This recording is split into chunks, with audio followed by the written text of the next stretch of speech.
Hello everyone and happy Friday. Before we share my analysis from these last few days, please remember that neither I nor the SIMETRI team from Crypto Briefing are licensed financial advisors. What we provide is not a personalised investment advice, it is merely our opinions based on our various research and diligence. As always, do your own research before making any decisions about buying or selling crypto.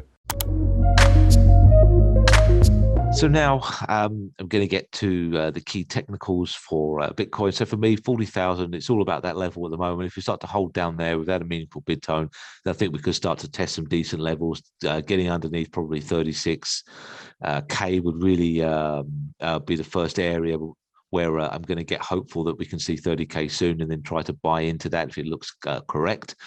If you have a look at the monthly pivot point, it's at 47,000. The weekly pivot point is at 41.9. We're obviously testing right around there. 34,000 and 30,000 are my key downside targets, and daily price closes below 40,000 is the big bearish signal that I'm looking for at the moment. So I'm going to get straight to the charts. And again, it's very much a similar case of the crypto total market cap chart. I can't completely say that I know what's going to happen next. All I can say is it does very much look like that there's a strong case for head and shoulders pattern forming in the market. And if we start to break underneath 40,000, then we're probably going to see a quick tumble towards 36,000 and maybe an overextension towards 35,000 initially. But again, we can make the case that if we don't start to crack the 40,000 level pretty soon, then we might have some type of meaningful double bottom in the market, and we could move up towards 46,000 to make a much larger head and shoulders pattern. And then we start to roll over, and then we've got an even larger bearish target, which will probably be pointing down towards that kind of 34, 33 zone. And then that is very, very interesting and quite timely, I should imagine, for people trying to try their luck down towards the pullback area from last summer. If we have a look at the bigger picture, it's still very much unchanged. We've got this big pattern looming over the market. And why is it so important? I think for me, it's important to me because it's just adding even more weight to my theory that the market is going to test down towards the summer lows. It's psychological as well as technical, because if you think to yourself, okay, so if we're in an unsure market where there isn't a lot of institutional participation at the moment, whales can push this market lower potentially. And we can see some liquidations. We can see the market acting very strange, risk off. So if you were to try your luck in the market, what better place to try it than around this type of area? And obviously, you'd want your stop loss appropriately placed underneath those lows. So for me, the risk here is pretty much negligible, because I don't think from a psychological point of view, I don't think it's the best place to try your luck. So trying your luck down there. And if you want to know an even more forward-looking view of what I think could happen, I think if we were to bounce from that 30,000 area, I think 51,000 is a natural place where the market's probably going to gravitate if we did see a bounce from that area. Obviously, we have to consider that if the 30,000 area broke, we could even move down towards 27,000 as low as that. But that's not my primary scenario. My primary scenario is almost a carbon copy of what happened last year, i.e. We bounced from this type of area and we moved to test this 51,000 area. Then we rolled over. So for me, I wouldn't be surprised if we saw exactly the same thing happen, but in a much slower and probably in a much more boring manner. I know you might think to yourself, how could I possibly predict that in future? But it just makes a lot of sense to me. I've been thinking it for a long time. I even thought that it could happen even before the start of the year.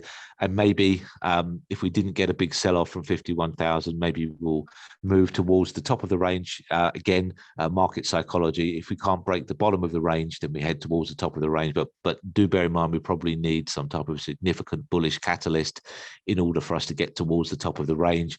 I think it makes much more sense bouncing from the lower end and then kind of hanging around in the middle of the range until the market decides what to do. If we did get anything very significant happening in Ukraine, then this market's going to roll over much more deeply than what I'm anticipating now. So we do need to keep our eye on that. As unlikely as it seems, if this did escalate and we move into kind of unknown territory, then I would suspect that cryptos can sell off even more heavily than what I think they could. Okay, so let's have a look at the key points. So Bitcoin is being sold on rallies at the moment.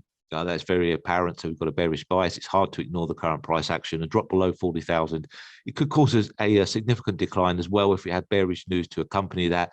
Don't don't be surprised to see 30,000 tested. A small rebound towards 46,000. It cannot be ruled out at this point, just because of the indecision that's happening on the lower time frames. And again, the head and shoulders patterns are looming over BTC. So there's no reason for me to be bullish at the moment towards this market. Okay, so let's have a look at Ethereum very briefly.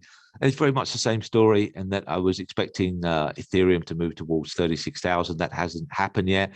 And if we do continue to linger around here and BTC breaks underneath 40,000, then we should probably expect a test of the summer lows around 2.8 to 2.6. And again, that would either be a very strong bounce point or some type of stop wipeout, maybe move a touch lower. But I definitely think this is a spot to start looking to potentially get some type of buy signal for ETH back towards 3.6. So if we didn't tag 3.6, it'd be a big clue for me that eventually some point this year we're going there.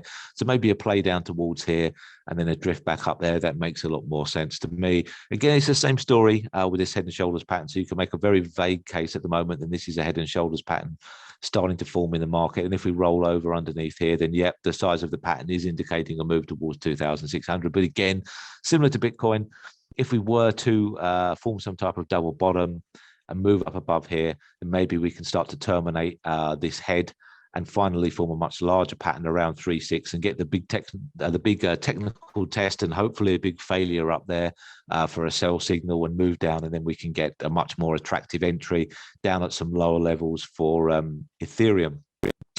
Okay, so let's recap what I'm expecting for Ethereum. So it could be headed back towards the key triangle breakout zone. The loss of the 3.6 is really not a good sign, and I am expecting a retest to fail.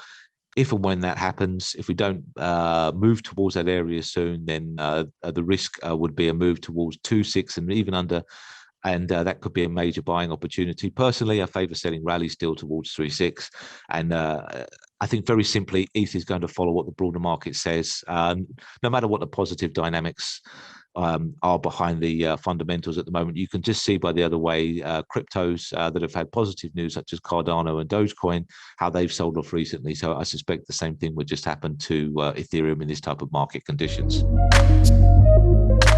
And thank you. I hope you found my thoughts helpful. If you'd like more, please click the subscribe button for Pro BTC Trader and join me every week on Wednesdays for our live trading war room and daily email updates.